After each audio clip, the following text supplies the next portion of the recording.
barely got out of high school, and I was drafted into the Army, well, the service. I picked the Army later. His story about that, but we had choice back then of well, I tried to get in the Air Force, but they were full.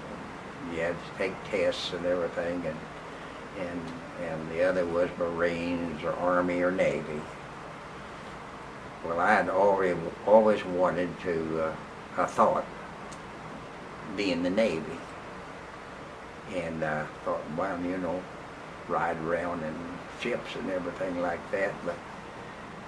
And so when I was inducted, they asked me what branch of service. I had a choice, Army or Navy.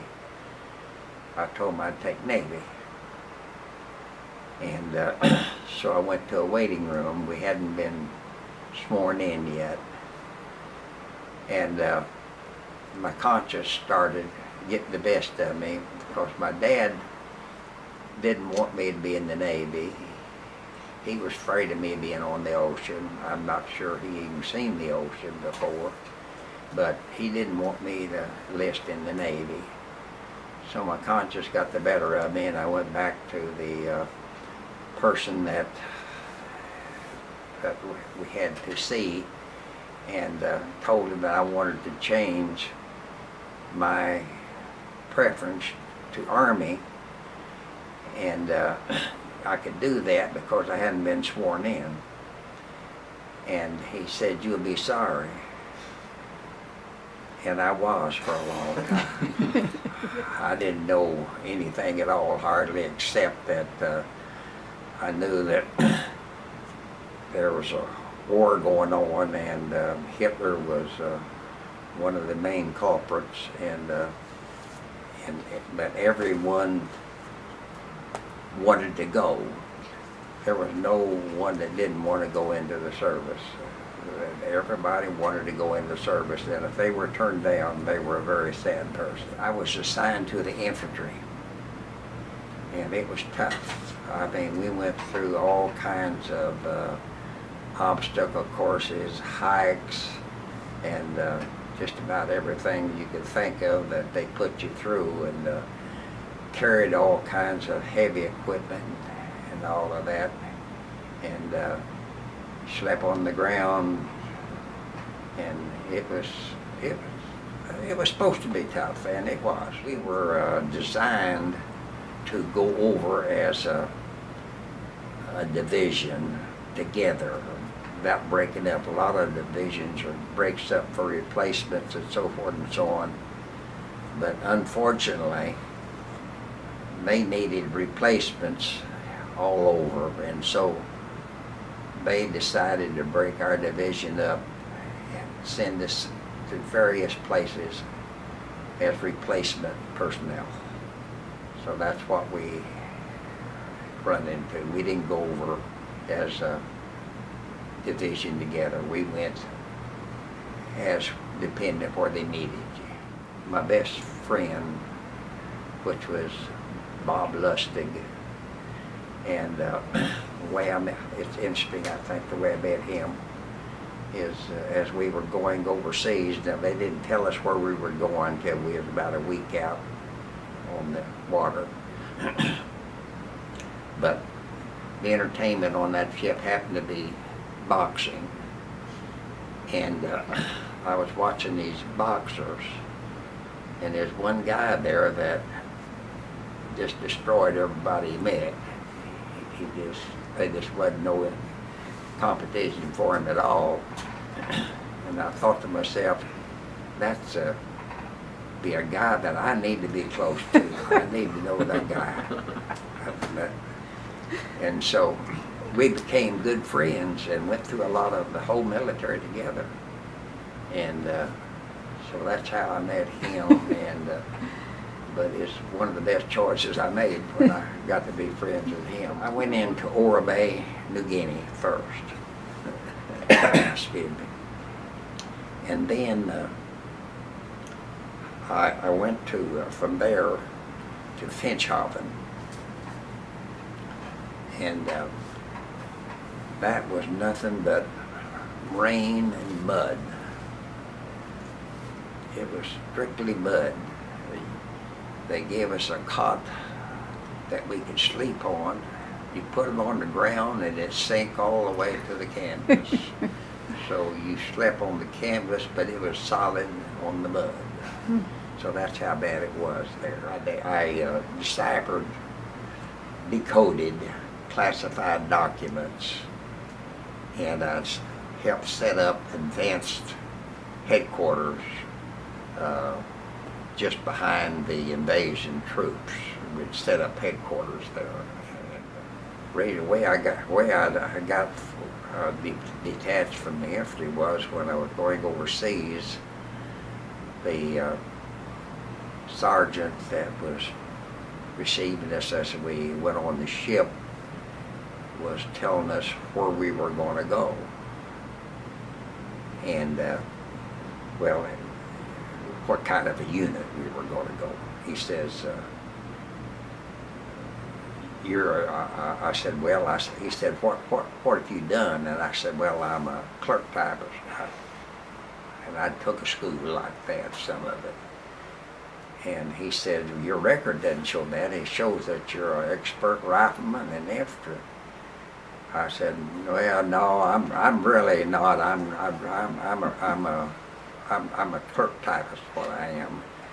And people were lining up behind us. He finally got exasperated talking to me about it and just stamped me 6th Army headquarters. best fallen ever did. I was on the ship that was being bombed by, it was the Betty bombers that come over. There was all kinds of fighting going on then with the fighter jets. And they were, all we had then was to counter the Japanese Zeros were the Navy planes. And they wasn't as fast or maneuverable as the Zero. But we was watching all of that activity going on. And then those 3 Betty bombers come over. And one of them headed straight toward us. And you run, but you don't know why, because where are you going to run to, you know. But they did hit us and killed a lot of people and there. And I lost my helmet, steel helmet. And I picked up one on deck, and the head rolled out of it. I remember the guy had black curly hair, and his head's been severed, and a lot of people jumped out of the trucks to escape the bombers. That's the worst place they could have done, because they just become an inferno, you know, from the fires, the explosions. Our forces were winning the war.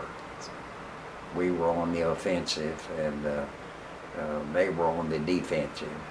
And so it's just a matter at that point we were planning on an invasion of Japan. And that was scheduled for 45. I think it was scheduled somewhere for around September, October of 45 that is going to invade Japan. And fortunately, Japan surrendered before then. Yes, I was in San Fernando, Pampanga, when we had a big celebration. Yes, sir. Yes, sir. Yeah. And to me, President Truman is the greatest president we ever had, because he had the guts to do something that was no one else wanted to do. And he saved millions of lives doing it. And he took some, but he saved a lot of American lives there. I saw the prisoner of war camp there, and it was really a pathetic thing. And can you share a little bit about that? well, those prisoners are just like skin and bones, and they were having to eat like mice or rats or whatever they could grab a hold of to try to stay alive, and they were really pathetic to see, and when they were liberated. Well, when we first went in, you know, the GIs were of course pretty excited and about being the occupier instead of the other way around, and they took some liberties they shouldn't take, like well, very, very few, very, very little of it happened, but some of it happened. Some Japanese said something wrong with them, they'd shoot them or knife them, whatever, you know. But that was, like I say, it was very, very infrequent. But it was enough that the Army, after a period of time, took all the guns away from the GIs, and then all the knives. And so the only ones that had weapons there was the military police. And the people were very friendly to us. Of course, they had no other choice, but they were. I was surprised how friendly they were at the time. It's primarily I just did office work when I was in there, whatever's necessary, you know, when wasn't any need for any more secret stuff and all that stuff. So I just primarily did office work and stuff like that, and once in a while you'd have a little guard duty and kind of put in your time until you got enough points to go home. I'd been in Japan, I guess I probably wasn't over there over 6 to 8 months before I was headed back to the United States. And but the ship I came back on wasn't any comparison to what I went over on.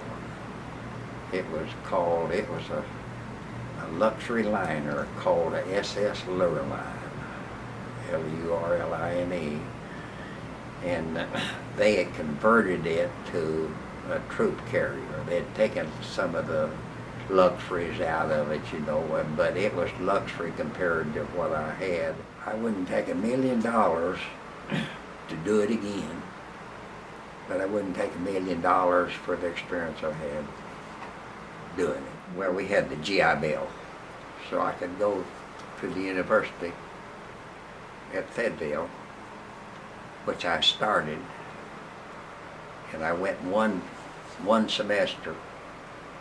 I didn't like it, so I quit university and signed up for the Fayetteville Business College, and I got my Fayetteville Business College degree there. I was there about a year and a half or something like that, and that was the education that I got, but it served me well because I was employed for almost 40 years, same company. You could contribute to military service to being the age I am because I've always tried to stay active. They taught you discipline. They definitely taught you that. And I've maintained that ever since I got out of the service. And I think because I think that's one of the reasons I'm 92 years old. The military taught me, like I said a little earlier there, discipline. And I think that's a big thing in your life, that you have discipline in your life. And you do things, you don't want to do them, but you do them because you know they need to be done. And so I think I got that training from the military, and I appreciate that. And like I say, it's not always easy, and you don't want to do it, but they taught you, don't go by your feelings, go by what you should do, you know. So I think that was one of the main things.